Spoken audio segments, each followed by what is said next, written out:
Love, light, and blessings. This is Shamanic at Breezes here, and welcome to day 5 of Melanated 29 days of Melanated Excellence.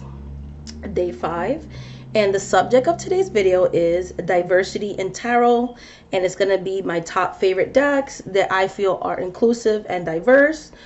Plus, I'm also going to make some honorable mentions of decks that are part of a closed tradition that I feel portray the people of those closed traditions in a respectful way. Okay, so grab a cup of tea, grab some coffee, some juice, and make yourself cozy because this video might not be that short. So this is the back of the cards, and the first deck that I'm going to feature is the Angel Tarot by Doreen Virtue and Radley Valentine. I believe now only Radley Valentine is mentioned on the deck. I have the older version where Doreen Virtue is still mentioned.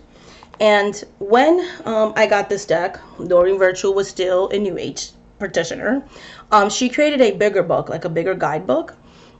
And in the bigger guidebook, this card, she talked about it being kind of a card of either business partnerships, of course, or a same-sex couple. So she kind of wanted to be inclusive in that sense. So she put two male people in the same card. So this could be either a romantic card or not. And I love this so much. You have diversity in her deck, also with different race of people. You have your Nine of Fire and the Knight of the Knight of Fire. Okay, the Nine of Earth and the Knight of Air are just some of the cards that I pulled out real quick. That way I didn't have to like go through the whole deck and try to figure out, you know, which cards have which other cards that I wanted to talk about. I pre-selected before recording the video.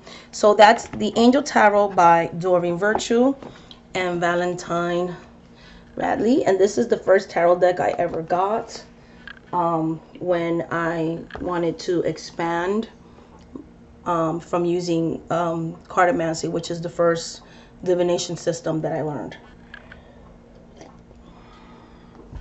Okay, so that's your Angel Tarot by Doreen Virtue. The next deck I want to show is the deck that I got. So instead of getting the Everyday Witch, because I felt that it lacked diversity, and I'm just trying not to buy decks that aren't inclusive, because I don't hold modern decks to the same standards that I hold. I don't hold older decks, sorry, to the same standards that I hold modern decks. With the exception of like decks like the Druidcraft, which I feel like are part of a closed tradition. It also takes place, it looks like, ancient times. And in that time period, when people practiced Druidism, when people were Druids, you think of more European people. So the people on the deck make sense to me. It would be like if I made a deck that is supposed to be about Africa, especially if it's a deck that's made like when they're talking about like ancient religions. I'm going to expect to see African people on it. I'm not going to be upset because that's all I see in the deck, because I know what I'm buying when I'm getting it. Because it's going to be a deck about a closed tradition, or if I'm getting a deck about native spirituality, especially if it's a deck that's supposed to be about like ancient times before colonization and things like that, I'm going to expect to see the deck have Native Americans in it. You know what I mean? So those types of decks don't bother me. It's more of like when you have things that are more open, like witchcraft. Witchcraft is practiced by people all over the world. So I just didn't resonate. I know she created an oracle cards, and that's nice. But for me personally, it was kind of a deal breaker for me, because I know a lot of people love the deck. It's just a deck I didn't get. Instead, I got the Modern Witch Tarot deck by Lisa Sturley, and beautiful box. This deck is definitely inclusive, not just with people of color, but people that are part of the LGBTQIA plus and everything like that. These are the backs of the deck, and I'm going to show some of the cards. that I just kind of randomly picked out. So this has all the traditional symbolism, but with modern things. You see women of all, people of all sizes, women of all different color spectrums. So it's very body positive. It's very inclusive.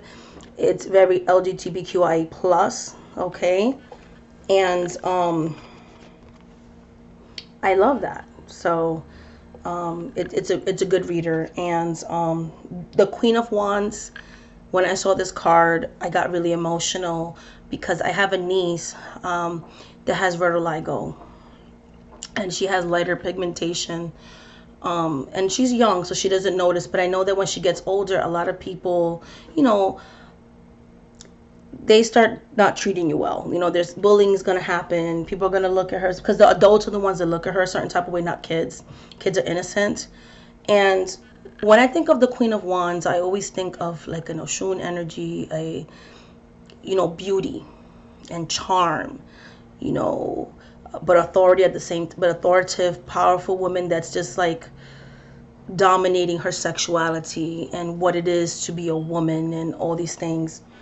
And I love who they picked to portray that, because I see my niece in her. You know, she is beautiful. You know what I mean? She's gorgeous. And beauty, we're all beautiful and in our own unique way. And I love that they picked her for that depiction. And it's just so many cards in this deck that I feel like the inclusion in this deck is, sometimes in some decks you feel like they just do it because it's the politically correct thing to do. But this one feels very thought out and it feels natural. It doesn't feel like, you know what I mean, that I'm just doing it to do it. So I love it. I love it. I love it. I love it. So love this deck. Took me time to kind of connect with it, but the connection is there. So that's your Modern Witch Tarot deck. So if you're looking for an inclusive witchy deck, that I highly recommend.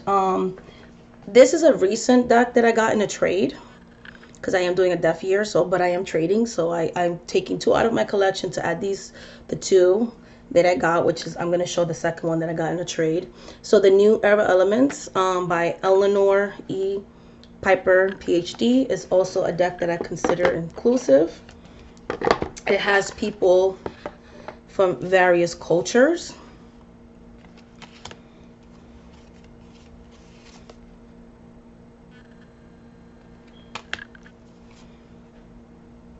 However,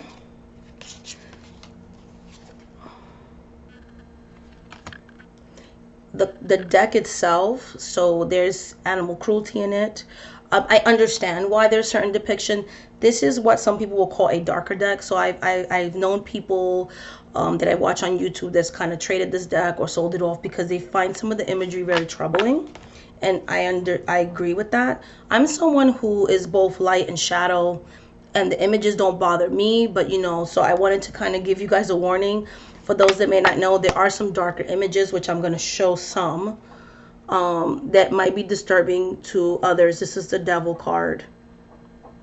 Okay, and it's like depicting racism, the greed, and how greed is oppressing people. There's children starving, like the Soviet Union and repressive government. Like, it's a very deep card, and I know that's very disturbing. There's people too that don't like cards that have like animal cruelty, and then some of it they show like animal experimentation and things like that. This is not a deck that I'm going to use for clients, but I wanted to use it for myself, for like working through some things. And then this is the Tower. This is the Tower card, and it's very emotional. Like, I'm someone who's from New York, so like the whole Twin Tower thing is it does create an emotion. Okay, this is the back of the deck. So I wanted to kind of just let you know there are some disturbing images in this deck, but nonetheless, I like it. I can work with it, but I know not everybody can.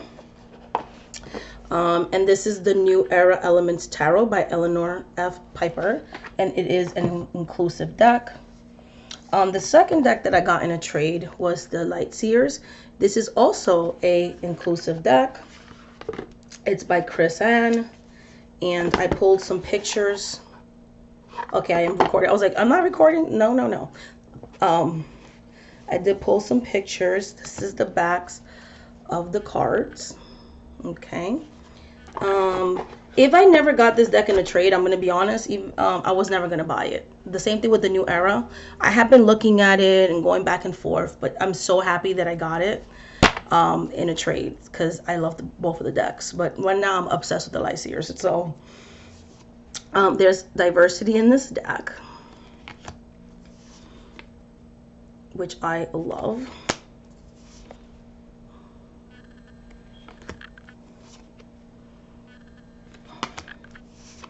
Just pulling out like some of my favorite. I love this Two of Cups because it's hands, which I like too because there's like no specific gender either. I love her face. This Queen of Pentacles, I literally can see myself. As you know, I love wrapping my hair. She's a woman of color. I'm an earth sign. I love the look of her face. Like, I love her cheekbones, and she's just gorgeous to me. Like, I love her. Like, she's a gorgeous Queen of Pentacles. The Lovers and the Four of Wands. Just some of the cards that I picked randomly just to show that there is diversity. And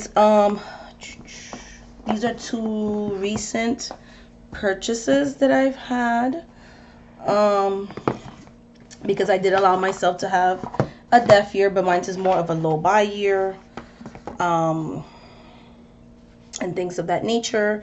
And I'm allowed to buy 3 decks. I've already bought 2, so I'm allowed to buy 1 more deck, and that's it for 2020. So this is the back of the deck. Okay. And this is your Herb Crafters Tarot. All these decks I've gotten from Amazon, so all you have to do is type in the name and you can go and purchase it. They're very mass produced and highly accessible. So there are different people of color in this deck. In the court cards, it also infuses Mexican curanderia with paganism. So you have paganism, Celtic symbology, as well as Mexican spirituality. You have, which deals a lot with Aztec, Iroquois, Inca, and things like that. So, and Catholicism, you see the Virgen de Guadalupe in the background. So I love that. I find it very diverse. I did a whole walkthrough of this deck. You guys are more than welcome to watch my video on that. And that is your, I'm trying to put this back here,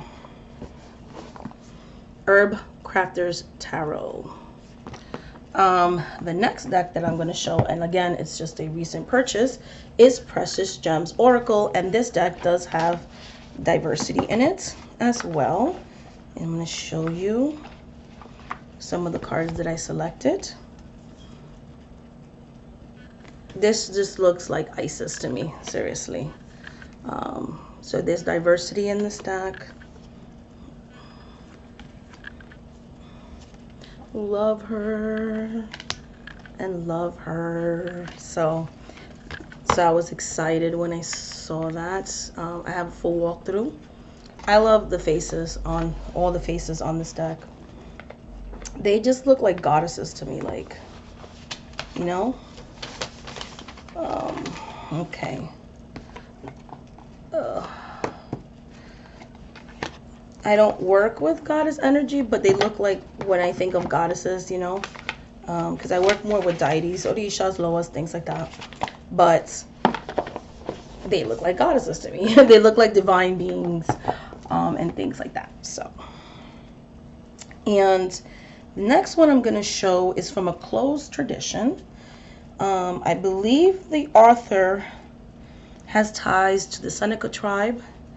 The Seneca tribe, when I live in Pennsylvania, before I moved here, I used to live maybe 30 minutes away or 40 minutes away from the Seneca Nation. So I've had contact with Seneca people. I am part Native American, so I love this deck very much. This is the backs. but a lot of times I don't like the way they portray Native Americans. They look a lot of times whitewashed and like European, and I'm like, why do they look like that? These Native Americans in the deck look like Native Americans. The guidebook is everything. The person who made the deck has studied Indian studies. She knows things about other tribes and things. I love the way that she writes. It just seems like a very respectful portrayal, so I love it. And this is the Sacred Path Oracle, Sacred Path Oracle, by Jamie. Let me get the, sorry. By Jamie Sams. Okay, and this was published in the 1990 something. Okay, so that's that one. And like I said, the guidebook is like a textbook. It's really, really nice. I love it. I love it. I love it. So we're gonna include more and more and more decks now. Hold on, let me put these back, and I'm going to bring in the rest of the decks. Okay, so now we're doing the second bout, and I believe I'm going to pick up with Lenormand. So this is Lenormand Oracle, and I love this deck because of the fact, see, I didn't do the whole thing that I was supposed to do. There you go. Because you can choose either a Caucasian or a person of color. So there's choices in this deck with the people cards, and I love that because it's very inclusive. And this is the Lenormand Oracle deck. I love how tiny it is. If you're looking for more diverse oracle and mass produce. Then we have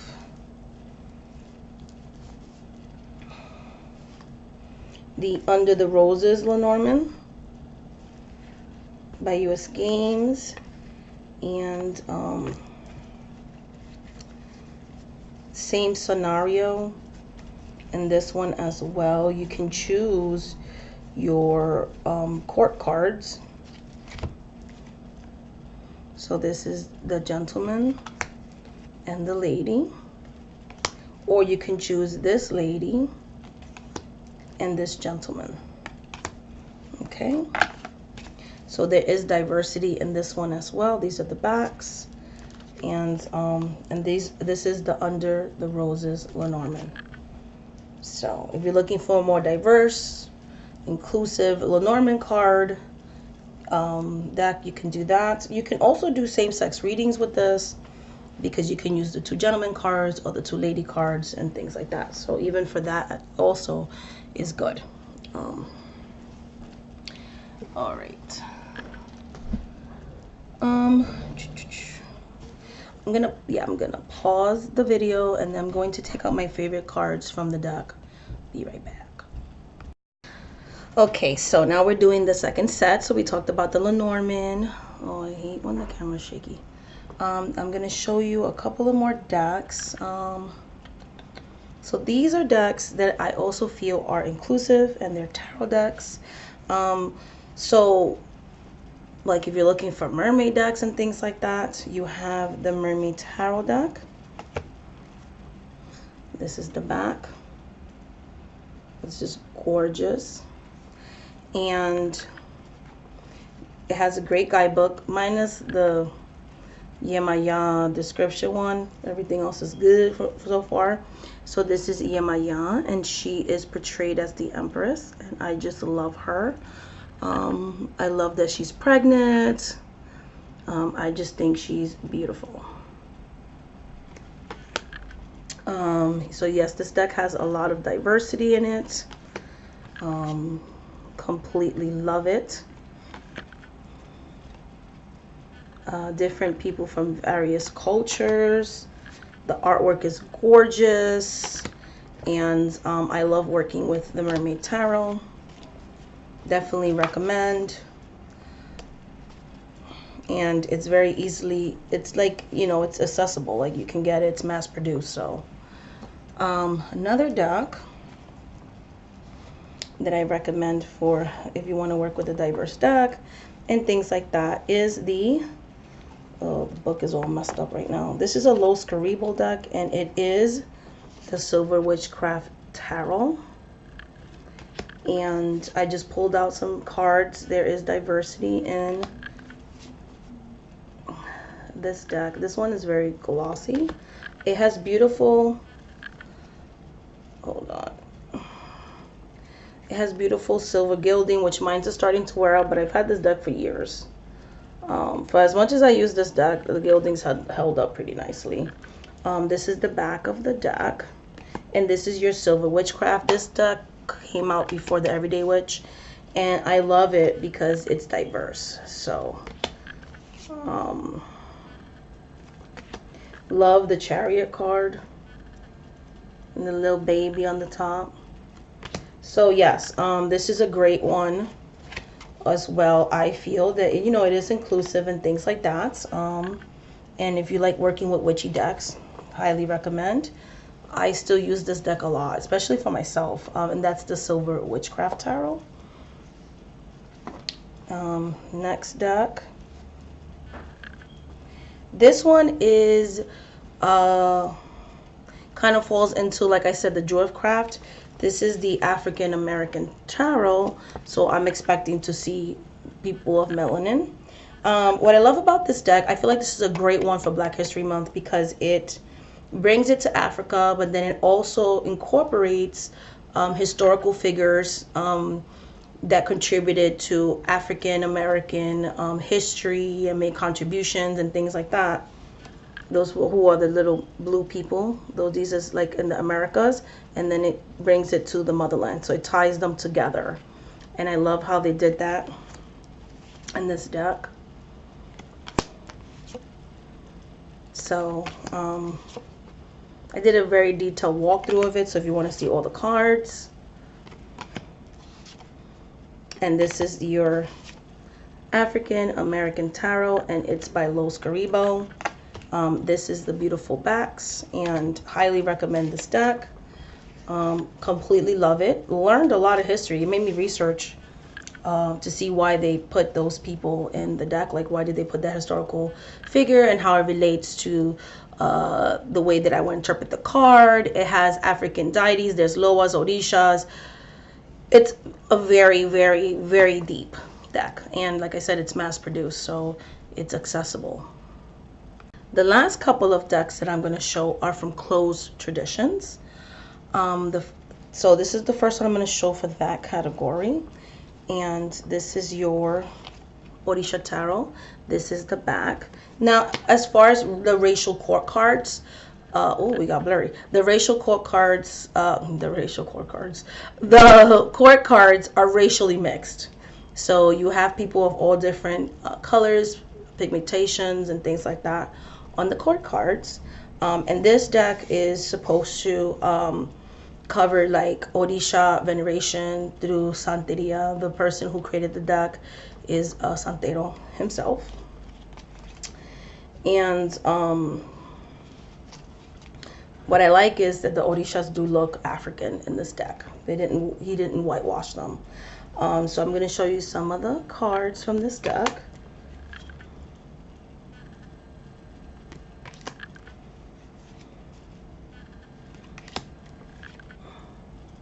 This is what made me buy this deck. Okay, this is what made me buy the deck, the Ten of Swords. I love it because the ocean, and when I read the guidebook, I love the way he explained it.